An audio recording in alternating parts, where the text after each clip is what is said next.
Okay, so this is the before. It's not overly dirty, but along here is where a lot of the dirt gets trapped. This part here is especially grubby. It's awful. When you get low down, you don't realise how dirty it is. So this is the product I'm going to be using to get rid of my dirty grout lines in the shower. I've used KILROCK products before, which I absolutely love, but I've not seen this product before. And it should only take a couple of minutes for showers, walls and floor tiles.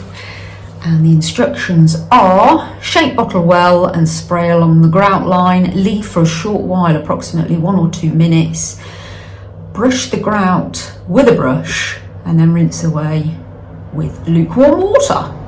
Repeat if necessary. So let's see how we get on. So I think what I'm going to do it in stages, because if I do it all in one go, I think I'm going to end up with a mess. So let's give it a good old shake. Okay, let's start at the top end.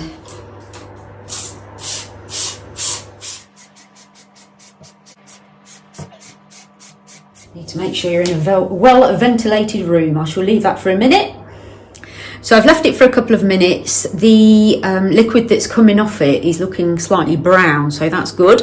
Then I'm going to go around with this, which is from the pink stuff. Let's see what muck we can get off.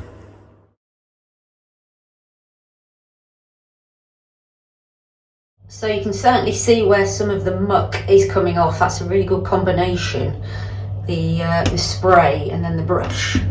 Right, let's carry on and see what the results are.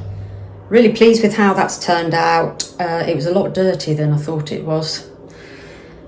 It is quite an old bathroom, so I'm not going to get every single bit off, but it certainly looks a lot cleaner than it did a few minutes ago.